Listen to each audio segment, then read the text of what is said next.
But suppose if you are deaf, you are mute, you are illiterate, you don't know what it is all about. So be natural. And he's with you too. You follow? Hmm.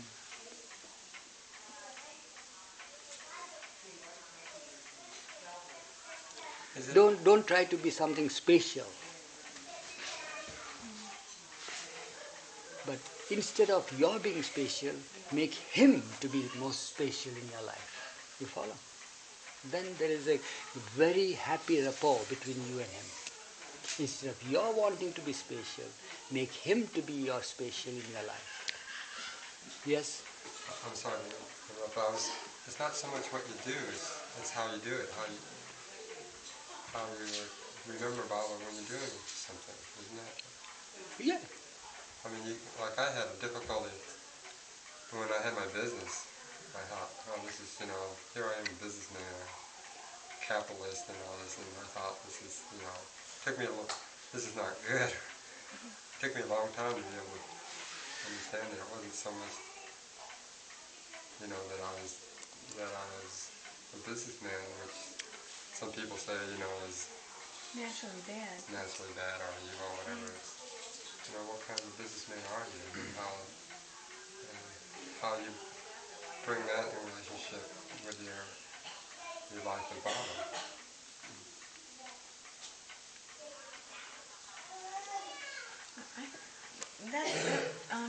I'm aware of that. I know that to be true. That Baba, much more significance is what's happening in our hearts and how we think of, how our attitude towards things. But, so we do, like I work mostly in war industries. What I do often goes to war machines or whatever. And I sort of decided at one point that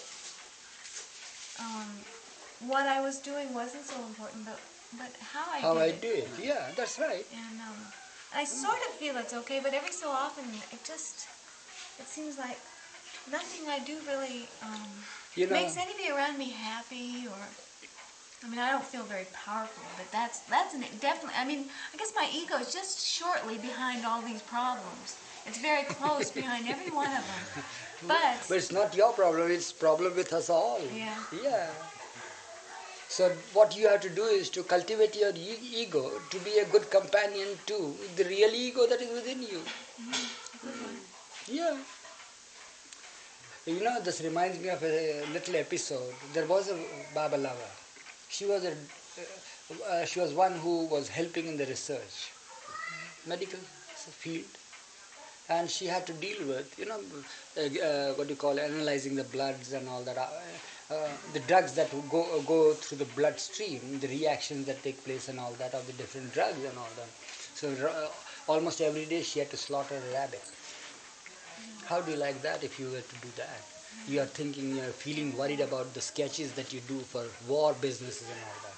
But here is a person, a Baba lover, a lady, who had to slaughter a rabbit every day in order to, after being drugged and all that, you see. So a pitch reached that as soon as these rabbits would even see her approaching the cage, they would hide, you see, knowing fully well that here is the slaughterer has come again this morning. So she became aware of this attitude of even the dumb animals, that they shuddered at the very sight of the slaughterer. And she loved Baba very much, and she always remembered Baba, and she brought Baba in her life and all that. But again, this stupid mind of ours, always comes in our way. Her heart would go out to Baba. Her heart would be so sad at killing these. Should I continue with this work? Should I do this? Should I not do that? Should I quit and all that? So she decided with her mind, her mind decided for her that she must quit this sort of thing. And never mind, even if she were to starve, it is better.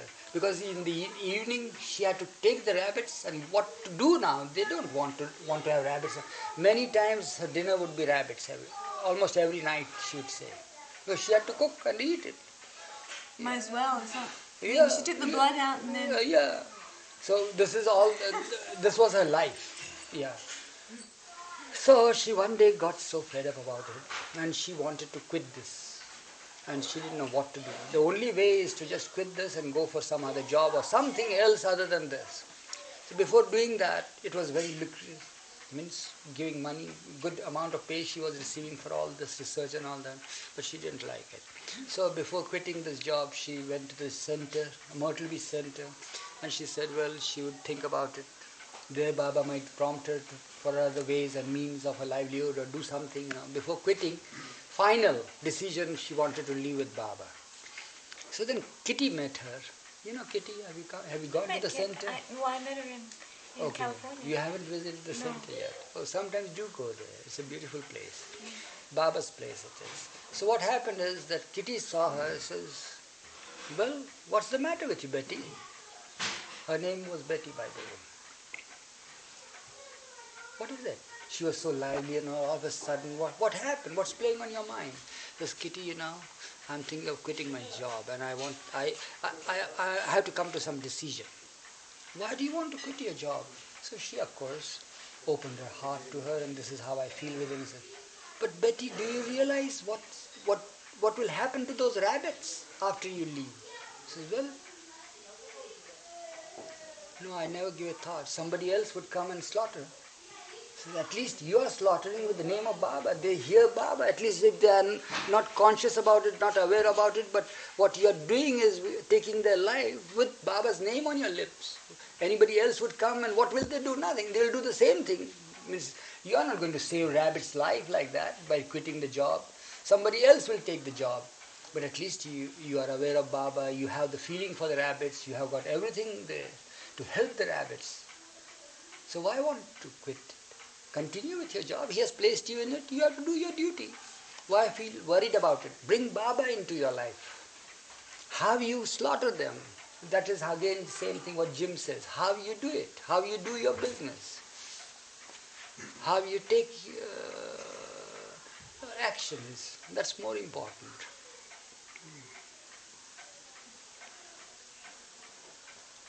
A lawyer came. Lawyer. You know what a lawyer is? Attorney. Attorney. He came and reported to Baba that he is so fed up of telling lies and all that, and they have to. Yeah. They take the brief of the clients, and then they have to approach before the judge and give out all sorts of yarns, to protect them. You know that. He says, never in my life have I spoken so many lies, Baba. And naturally now he has come in contact with Baba, and he felt that he is letting Baba down by his way of life that he is leading. And so Baba says, why do you want to leave? What's wrong with that? He says, but Baba, in order to protect my client, I have to fight the battle to the hilt. And even if the person, I know that the person is guilty, I have to prove that he is not guilty or she is not guilty about it. So I have to give out all sorts of yarns and all that. He says, so what? What are you doing? You are duty bound. You have taken the responsibility to defend your client. And if you were to speak the truth, that truth will be not the truth, because that will harm your client. Because your responsibility is to defend the client. If you do not defend to the hilt, then you are not doing your duty, you are not shouldering your responsibilities. So you have to continue with what you are doing it. But while doing it, what you are doing it for. Always bring me into the picture. Know that you are just discharging the responsibility. Baba has asked me to play this role, so I am playing this role. Don't take it upon yourself that I am a great lawyer. I can do something. I can even let go the murderer, you see. Murderer is there and I can plead, and well, murderer is set free. I did it. I know the art of it. Then you take upon yourself all the bindings and the responsibilities of the act of the person. But if you just dedicate everything that you are doing it as just a duty, a responsibility, you just carry it out, that's all. And if you don't defend your client, whose brief you have taken, then only, you are supposed to be guilty. Then it's criminal on your part. Baba told him that. Yeah. If you don't defend your client, whose brief you have taken, you hesitate, you vacillate, because Baba is there, Baba won't like it this way or that way. Nothing of the sort. Once you have accepted your responsibility, go through it, but always keep me in behind your mind, and be it for myself. I have placed you. You're playing that role. It's just like one playing the role of a villain on the stage. He does this, he does that. He knows that he's not a villain. He's just discharging his duty. He's playing the part of it. So likewise, he wants us to play our parts. That is the part apportioned to you, and a part is apportioned to him, a part is apportioned to me. So if we play our parts well, he's happy about it.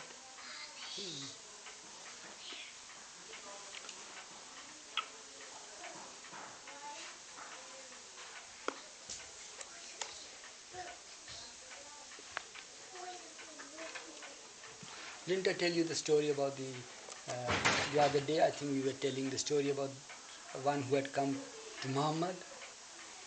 What vocation should I follow, my Lord? And the Lord said, well, what's there to ask me in this? Follow your father's vocation. Didn't I tell you the story? I don't remember it. You were not here that day. You talked a lot about Muhammad this weekend, but I don't remember that story. 2 weeks ago. How many? 2 weeks. 2 weeks have passed. I thought it was just last weekend. One person, young man, came to Muhammad, and Muhammad looked at him. He was with his Mandali. He says, well, yeah, what do you want? He was very reverentially standing there, quietly. He says, Lord, I have come to ask you, what vocation should I follow? So Muhammad looked at him and says, what a question, simple thing. Why don't you follow your father's vocation? So he didn't seem to be pleased at all. And the other people, he says, what sort of a person? He comes to the Lord asking for a little thing, like that, and the Lord says, follow your father's vocation, and this man is not pleased at all. What sort of a person he is? Why should he have come and bothered the Lord? So again, of course, some few minutes passed by, and the Lord looked at him. You don't seem to be pleased with what I said, what I advised you. So, my Lord, I was following my father's vocation. He says, what was your father doing? He says, well, he was a thief. Didn't you hear that story? No. So then he says, so what? The Lord says, Muhammad says, follow your father's vocation. But, I was following that. But after I came to hear of you, it was impossible for me to do that act. Because I would deprive people of all these things. You know how it is, my Lord. So I thought that you will never be pleased with me. You'll be displeased with me. So I left it off. And I tried to do something else. I tried to do some labor work and something, but I'm not good in anything. So I can't make both ends meet. So I've come to you to ask, what vocation should I follow? So I told you, follow your father's vocation, but remember 2 things. If you do that, nothing will bind you. One is to do justice, total justice. Remember that. Do justice always in your life. And another thing is that whenever you hear the prayer call, howsoever busy you are or preoccupied with anything, leave everything and attend to the prayer call and remember the Lord. If you do these 2 things, nothing will bind you. You continue with your father's vocation. The Lord himself is telling him to thieve. How do you like this? You had not heard this story. Okay, you want to know what happened then? Yeah. So what happened is, he says, all right, my Lord, I'll do it. He says, yeah, go and do that. Go. That's the pleasure of the Lord. So he goes. And now he has got the seal, the consent, the order from the Lord. Now he can do that. So he goes. Are you listening, Brother Gary? Yeah, things like driving me crazy. What is there? It's nothing. It's nothing. It's just a little. Imagination. Yeah, it's gone away now. Yeah, it's gone to somebody else now. So, Sorry. what happens is, that this man goes and tries to find out his nice place, a big mansion. And he has selected that place now for thieving. He's pilfering in the night.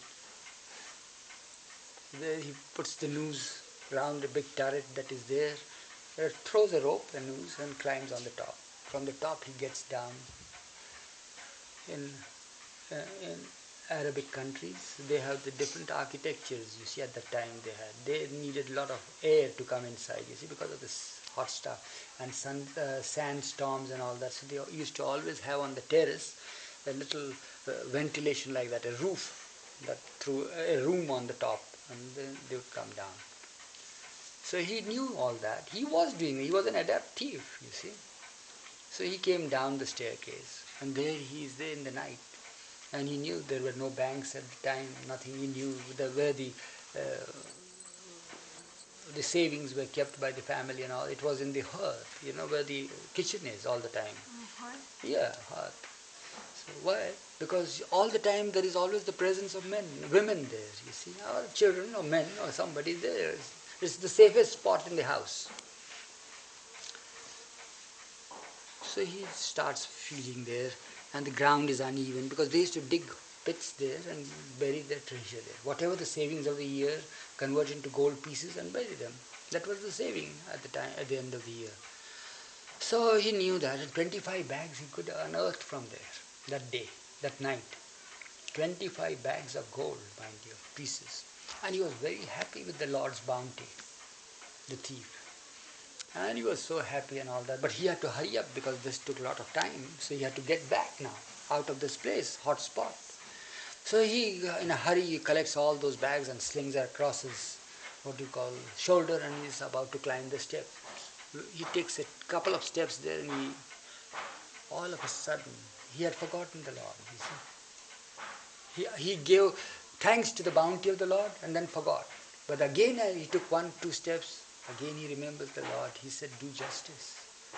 Am I doing justice?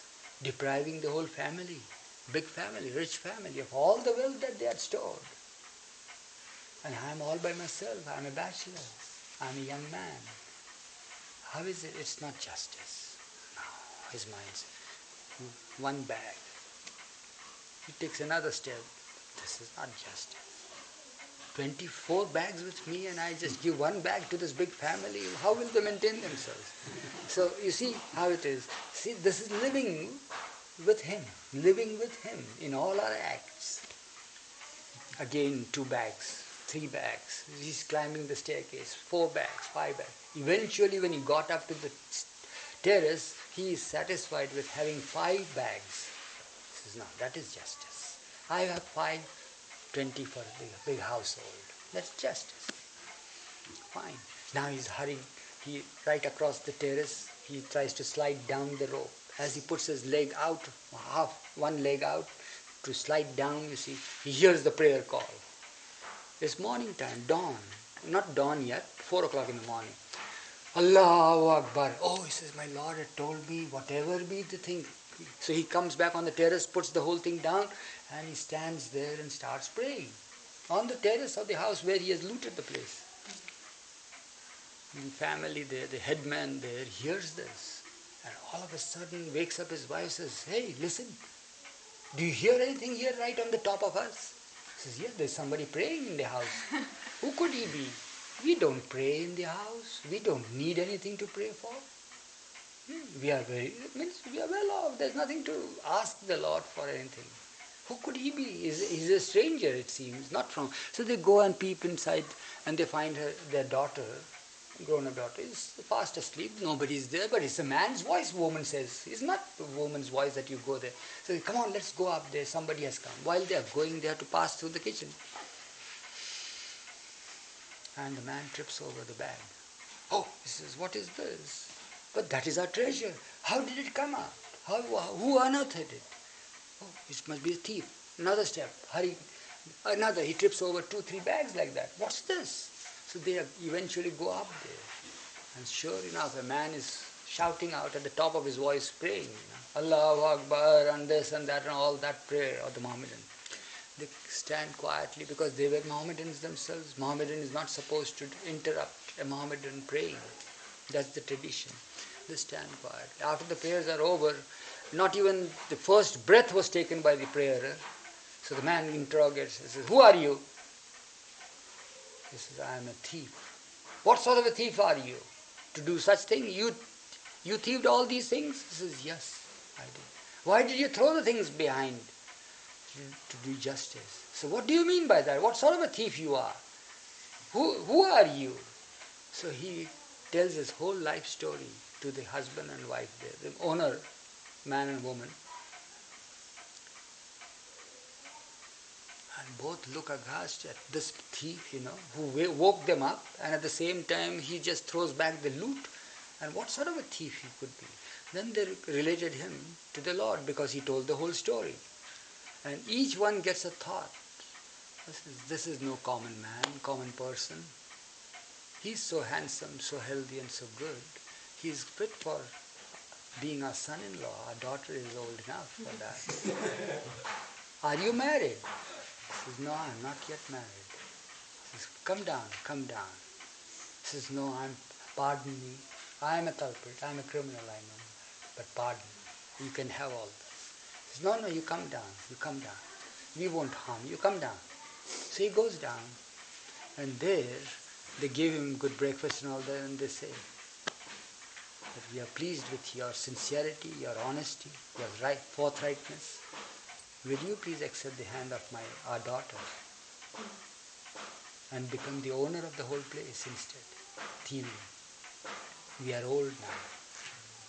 So he gave thanks to the Lord who had directed him to continue with the vocation of his father. But remembering him brought this bonanza to him.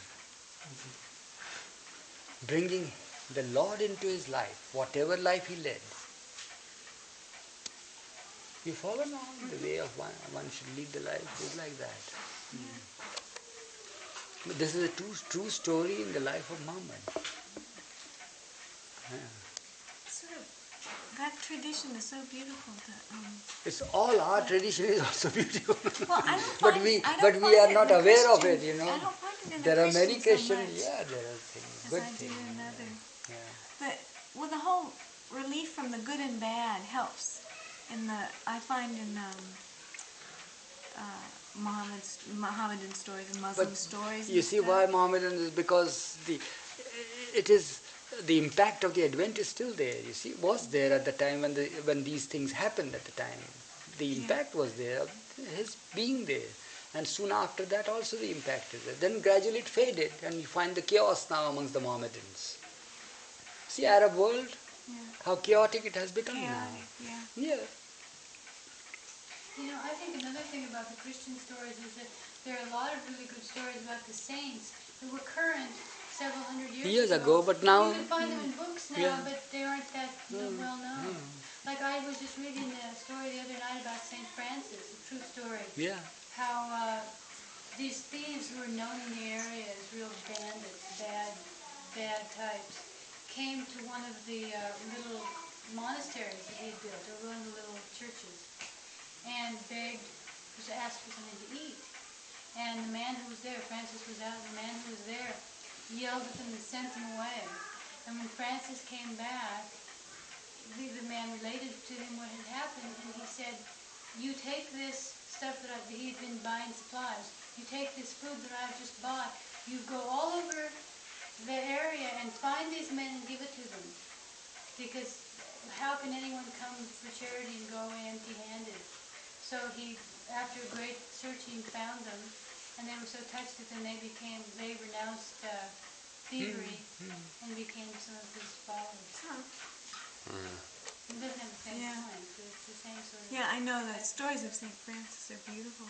It's hard, to read Little Flowers, though. It's sort of archaic and full of just off-the-wall miracles. It always seems to me, the little I read of it, and 100 flowers sprung up out of the ground, and everybody, it just seems like miracles. It doesn't seem that heartfelt to me that sometimes those stories have. No. That episode, that what you said just now, that those people, the thieves, gave up their habit of life and got themselves converted. So that brought back to my mind another episode. There was another an adept thief, but this is now, again we are reverting to the advent prior to Baba's. That is Muhammad, what do you call, after Muhammad. Muhammad the Lord, Prophet Muhammad. It was soon after he had passed away, and then after a century or two, there sprung up, you see, the great ones in his name, in the name of the Lord. They led their life and they became realized and they became masters. So in one of the, after a century or so of that episode, what happened was that at a place there was a thief. And according to Islamic traditions and all that, when you first offense, you get your fingers off. They cut your finger. Palm, the hand goes, then the arm goes, then from the shoulders. So all these are the symbols, you see, that you are an adept thief, depending upon the stages. First, second, third, fourth stages, you see. Now this man, who had been thieving for years together, he was such an adept thief that no law of the land had created any sort of correction in him, in his life. You see. He has been filling in his terms and again getting out of the prison. What to do? You see? He has to do it again. Because at the time the prisoners were treated as if they were nothing. Nobody cared for them. As soon as you fill in the term, say, you're just kicked out of the place. Not even said you are free now. Get out from here, you see. It's a burden to us. Get out from here. And they go on the street and they have nothing to eat for the day. So nobody is going to keep them. Nobody knows them because they are in a foreign town, you see. So what they do is, the next thing to do is to rob another house. And again get into the prison if they are caught. If they are not caught, well, they'll try for another and try for another and another, like that. You see, that was the setup of the place.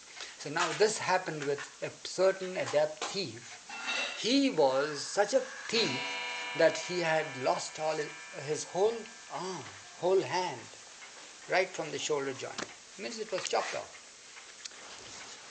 And he filled in his term. He was taken to a different jail, and put in a different city, and the capital of the country, and there he was filling in his term 7 long years for that, after this punishment.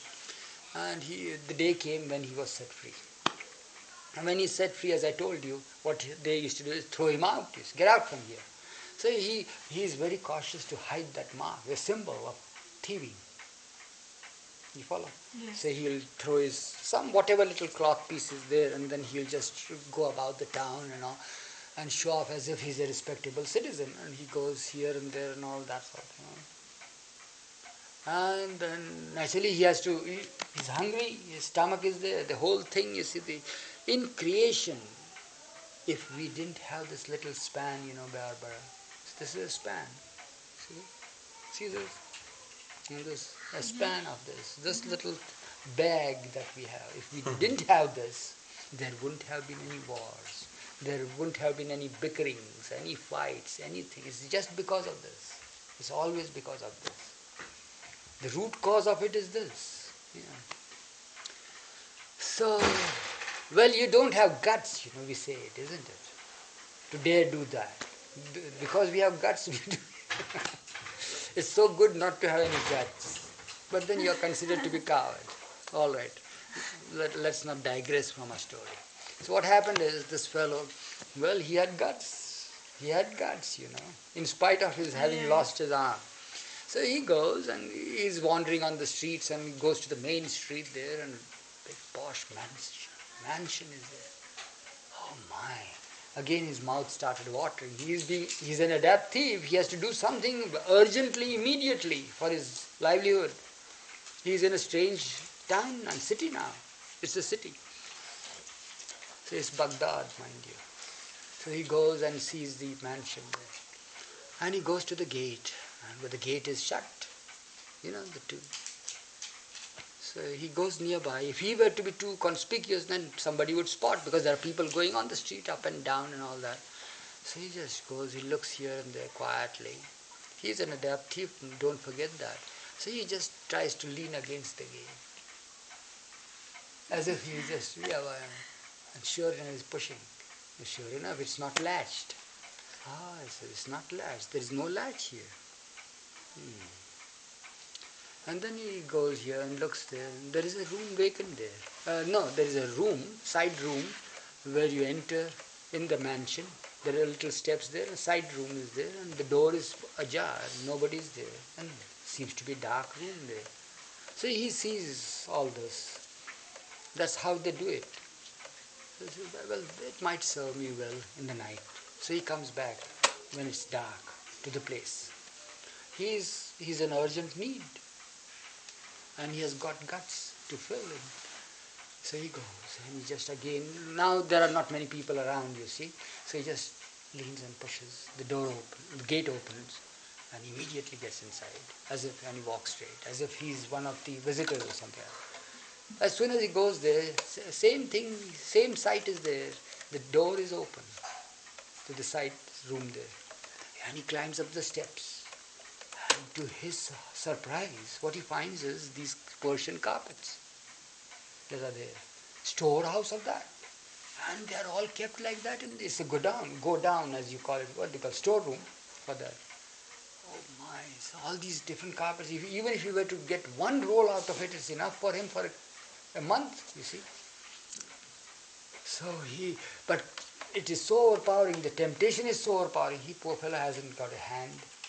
Temptation is so overpowering that he is struggling now to get, there are different types of carpets, See this carpet? Yeah. You can have thick carpets like this rolled, and you can tie a bundle and take 3 or 4 bundles of carpets tied up in this sort of thin carpet, and you can take a larger booty instead of taking only a carpet.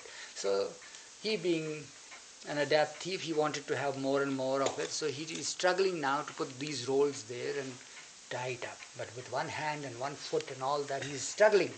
Just then he's perspiring, he's anxious, he's a stranger, he's a thief and all. You just imagine the feelings that are running in him. So just then somebody walks in, and that too with a candle in his hand, an old man, and he walks in, and the thief looks at him. He says, hey, you are having good booty, eh? Can I help you? Says, mind you, I came first. That's how the thing is. So he takes him to be not a stranger, not anybody, but another thief. That he is trying to also take advantage of it. You follow? He thinks that way. So he says, well, I will help you. But mind you, I came first. This is never mind. What's the matter with you? You seem to be so tired and exhausted now. Don't, wait. I've brought something for you to eat also. Something that will nourish you. Wait.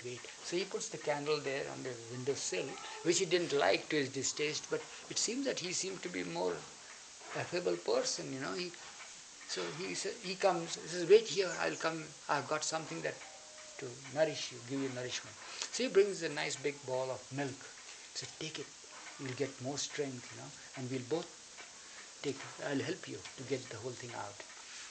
So while he's drinking also, he feels that, what the heck is this fellow coming in my way? It's a bone in my, colloquially we say that it's a bone in my, meat patty.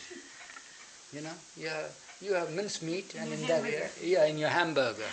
It's not to our taste, you see, this sort of thing, coming, and dare he take my booty and all that sort of thing. I must have the major share, and I came first. All this mind working.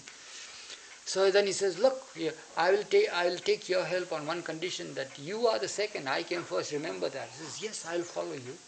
We'll both have 2 bundles. I'll have mine, but you can't be carrying that big one. He said, I'll carry the big one for you, and I know that your hand is always very unfortunate. Allah be praised, but it's very unfortunate. Each one recognizes the other, that you are a thief, you are an adept thief, but my hand is not lost yet, but I can help you with my 2 hands, and so forth. So both of them now get out of this place hurriedly. While he has taken a big bundle, the stranger who had come in later, he is taking a big bundle, and the other one is taking the small one, the thief. So why? So the thief thinks that this man will abscond with the bigger bundle behind him. So I'll follow you. You go ahead. He says, you go ahead. I'll follow you. He says, all right. So the poor man takes the big bundle on his head, and the thief, regular thief, a small bundle. They both go out of the place very quietly. They go out. When they are going out, he is keeping an eye on this man who is going ahead. You see, but unfortunately, this man tripped, and the whole bundle fell off. With a thud, in the silence of the night, it's a big noise. And that man, the thief, the real thief, got so furious, and he gives a tight kick on his pants. He says, is this the way that you should do? Remember that you should, come on, hurry up, pick it up. So they both help. And he says, I'm so sorry, I know.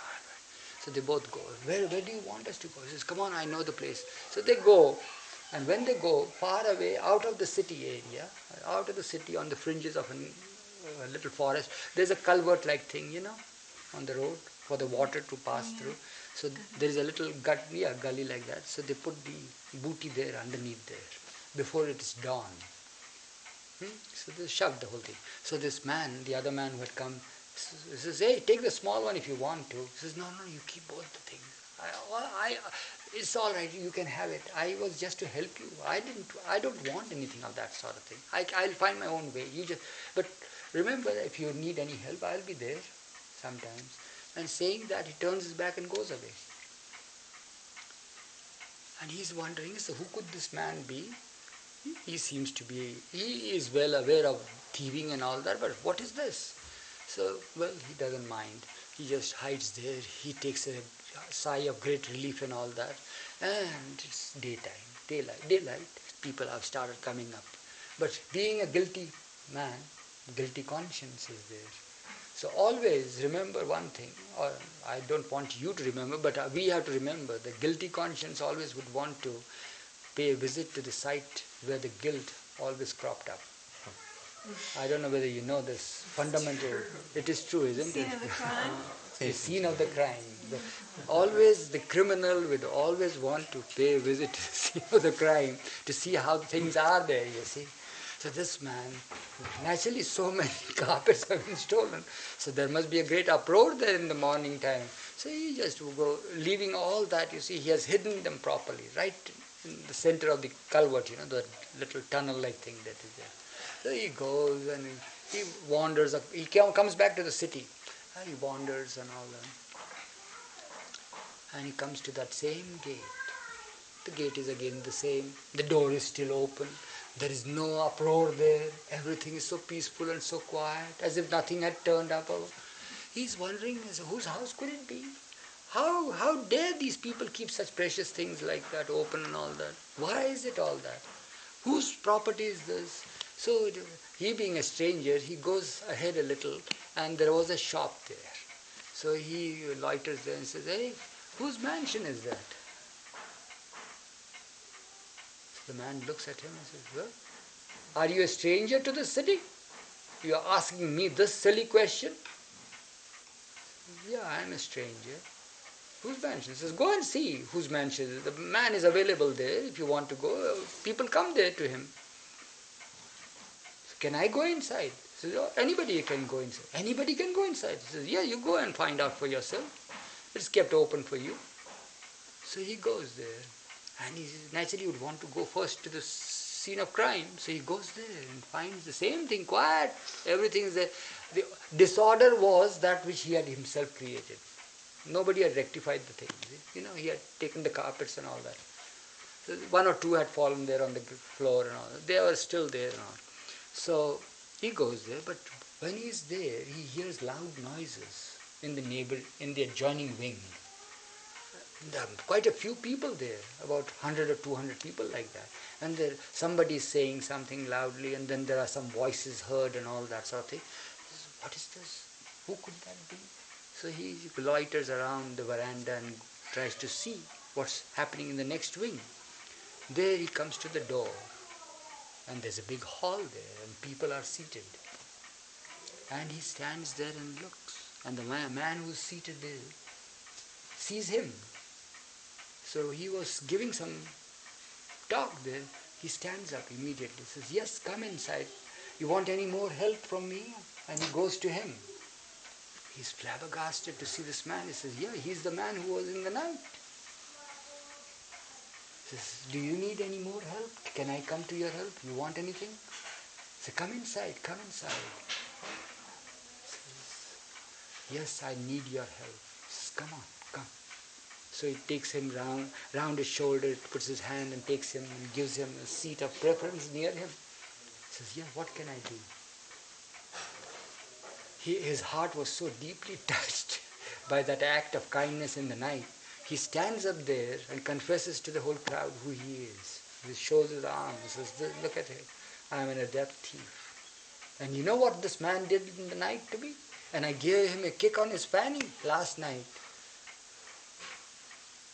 No laws of the land could change my heart as this man has done. From now on, I stop. I take refuge at your feet. He was Bayezid of Bistam. Yeah. Yeah. Perfect master of the time. After Muhammad. After Muhammad, yeah. So this way you can convert. This is how one has to lead one's life, you see. So no laws of the land could rectify me. I have been to prison so often, and they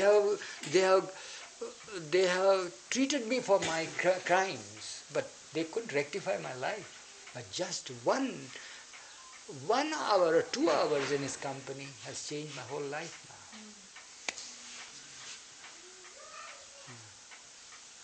So such are the things. Okay, let's get to something very pleasant than this sort of thing. That was pleasant. Very pervasive phenomenon in my life. And I look into the future and I wonder if it's going to continue. And if it does, I'll accept it. But I can't imagine how Baba would want me to live my life that way. Because it seems like I must be very far from Baba if I continue to experience that. One thing that he has said, brother, I remember now, that fear and love never go hand in hand.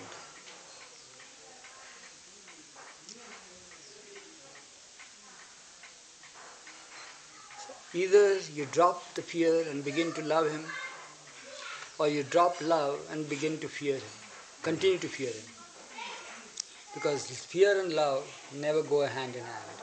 And if you were to drop love and continue with your fear, then you won't be with him, because he is no fear. He is the embodiment of love. And nothing can harm you, he has said, if you have him in your thoughts, in your feelings.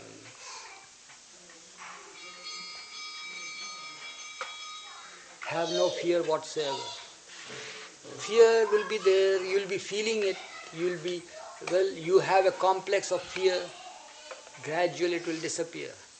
Complex of Baba people around you, you are afraid of them. You fear them. Why should you fear Baba people? You don't fear other people? Yes, I do. But it seems more intense. Okay. Because Then that's a good sign that leave the people and hold on to him. Have no worry about these people. Treat them as dolls, you see, nothing to do with them.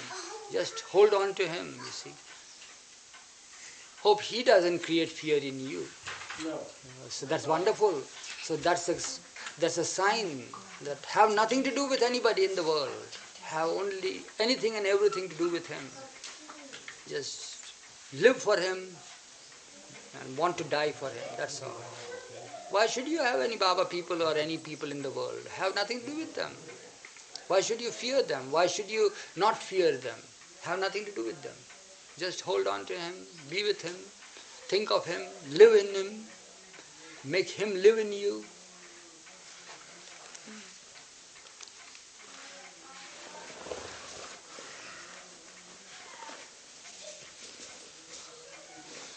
And if you have anything to fear from Baba people, I think that is the least. The fear will be that they will tell you about his love. Which if you accept, well and good. Otherwise, there are many people who fear the very mention of his name or the sight of him. They're terrified at that. But in your case, it's quite different. Your case is that he delights you, and the world makes you fear conscious. So have nothing to do with the world or Baba people. But if at all Baba people will put fear in you, it would be through mentioning that he is the one who loves you, he is the one who should be followed, he is the one whom you should hold on with both your hands, and all that. They will tell you about his love. But cutting oneself off from the world, it's difficult. Yes, and also it seems the play of love isn't there either. If you cut yourself from the world, play of love will not be there. Sure. Because I should be loving Baba in others. Yeah. Rather than loving others, but loving Baba in others. Quite right. But Baba has said this, to love me is to love all. To love all is not loving me. But to love me in others.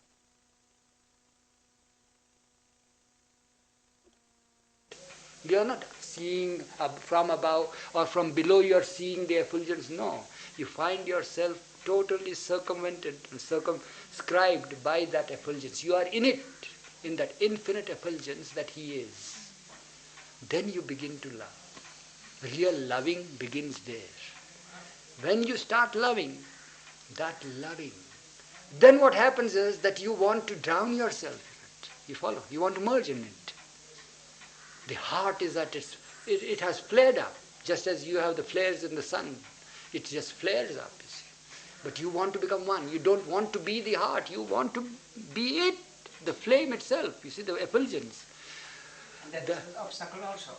Pardon? Is that obstacle also? Yeah, that is also obstacle. So then what happens? Just wait. Don't be too hasty. Then what happens? The flare-up is so great that obstacle automatically disappears by his grace, and you begin to derive the charm of loving instead of becoming him, instead of wanting to become him, instead of wanting to merge in him. You derive the charm of loving. Then you begin to love. Then you realize, then you become aware of what this great purpose of this whole creation is, nothing but to love. That's all. There is no purpose behind it except to love. It's nothing but love. So you begin to love. The charm of loving is there. Then you even forget whom you are loving. You are loving.